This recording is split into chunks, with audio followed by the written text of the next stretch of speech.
I recently shared my ultimate pumpkin spice latte recipe with you guys, and as a proud PSL lover myself, this got me thinking, which of my favorite drinks could I take that pumpkin spice magic, apply it to create something brand new and completely different? Over the last few years, you guys have watched my videos about espresso martinis over 500,000 times, which completely blows my mind, so thank you very much. And what we're gonna do today is take that really nice spiced autumnal flavor, apply it to an espresso martini, and see what we come up with. So today I'm going to share with you my pumpkin spice espresso martini recipe, and make sure you stay tuned till the end of the video, where we're going to taste this alongside a more classic espresso martini to see how it stands up.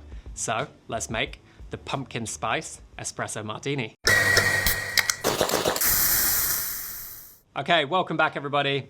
I've been obsessed about combining two of my biggest passions in life, coffee and cocktails, for well over a decade now, winning 2 world championships along the way. So this is a really good example of what this channel's all about, where I share everything I learned along my journey with you guys to hopefully help you make better drinks. So if that sounds like your cup of tea, or maybe I should say your cup of coffee would be more appropriate, be sure to subscribe to the channel so you can stay up to date and you don't miss any future videos. Today we're going to be taking inspiration from my ultimate espresso martini template, adapting some of the flavors and ingredients to really accommodate that lovely, warming autumnal pumpkin spice flavor.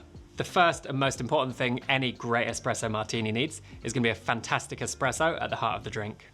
In the past, we've explored espresso martinis, covering a huge spectrum of flavors within coffee, but I do think when you're using a pumpkin spice flavor profile, it really needs to lean into those more traditional flavors with quite a high texture, high body, high intensity coffee, maybe with a little bit more of the roasty character coming through, rather than something that's light and juicy and at the kind of lighter roast end of the spectrum, which I don't think works quite so well with this flavor profile. For this drink, I'd recommend going for a coffee with a more traditional flavor profile, maybe some dark chocolate in there, maybe some nutty flavors, ideally with a low acidity and a really high potential for sweetness. And then what we want to do is brew the espresso in a way that really captures and emphasizes the high sweetness and all those delicious flavors.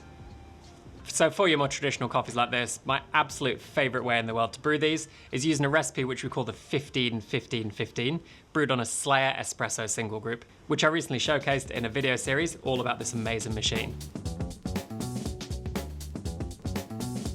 So with that 15-15-15 recipe, essentially we're utilizing 2 different flow rates, which we're going to set using the needle valve inside the machine.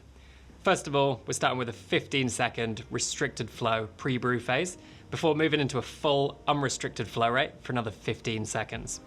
After that, we'll then back down into that restricted flow rate, which we call a decline, for another 15 seconds to finish off the shot, aiming for a yield of about 40 grams from a dose of 18 grams in those 45 seconds. This recipe tends to carry through lots of sweetness and a thick syrupy texture from those slightly darker roast coffees, which is going to work perfectly in our pumpkin spice espresso martini. So I do appreciate not everyone has a Slayer at home, so if you do have an espresso machine, just try and pull through as much sweetness and texture as possible from the coffee that you choose, or you can even go to your local coffee shop, ask for an espresso, bring it home, and you can still make this drink and get great results, even if the espresso isn't pulled immediately before serving. If you want to learn more about Slayer and what I consider to be the best espresso machines I've ever used, head to the Slayer website in the description below, drop me a question in the comments, and a big thank you to Slayer Espresso for sponsoring this video. So now, we can build our pumpkin spice espresso martini, starting with that amazing espresso. For this recipe, I'm gonna go in with 30 mils of brandy, but you could use any aged spirit here. You could use whiskey, rum, whatever you fancy, experiment and have some fun. You can slightly reduce this for a less boozy espresso martini, but I think 30 ml is a really good starting point. Then we're gonna go 20 mils of orange liqueur, which really complements those pumpkin spice flavors. We're going 20 mils again of our pumpkin spice base syrup, which I showed you how to make in the last video, which I'll link at the end. Essentially, this is a blend of 5 different spices, seasonings, sugar, and a little bit of pumpkin puree. Brings that amazing pumpkin spice flavor. And although 20 mils is quite a lot, it does yield quite a sweet drink.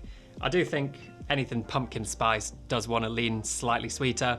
That's my own personal preference. You could bring it down, maybe do 10 or 15 mils for a slightly less sweet drink, but I think pumpkin spice is a bit of a sweet treat, so I'm going to lean into it and go 20 mils of that. I'm going to go 1 gram of a 1 to 5 saline solution to bring those big flavors together. Then that gets a really good hard shake over lots of ice. Fine strain into a frozen glass. Garnish with a little dusting of cinnamon And there we have the pumpkin spice espresso martini. So the moment of truth, does this work? Cheers. This drink has so many layers. All those different spice flavors come through really nicely.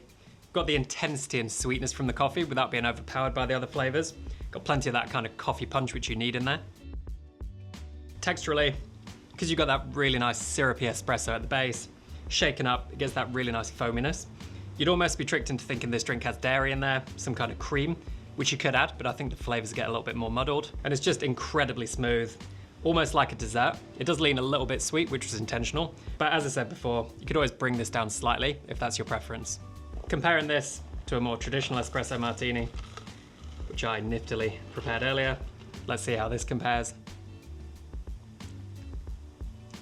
Because the ingredients around the espresso are more neutral, you do get more of the clarity of coffee coming through, which is definitely a good thing if you prefer that kind of thing. The pumpkin spice version kind of takes the espresso and builds quite an interesting, different frame around it to add something slightly different to the espresso, whereas the classic espresso martini takes the espresso, essentially turns it up to 11, and is just all about the coffee at the heart of the drink. I enjoy both, and hopefully you'll enjoy whichever one of these you go for. So once again, a big thank you to Slayer for sponsoring this video, giving us the amazing espresso at the heart of these drinks. A huge thank you to you guys for watching those videos so many times. Blowing my mind, it's absolutely amazing. And if you've enjoyed this, make sure you subscribe to the channel by clicking here. You can watch some more espresso martini inspired content just here, in particular this one, which I'm really excited about.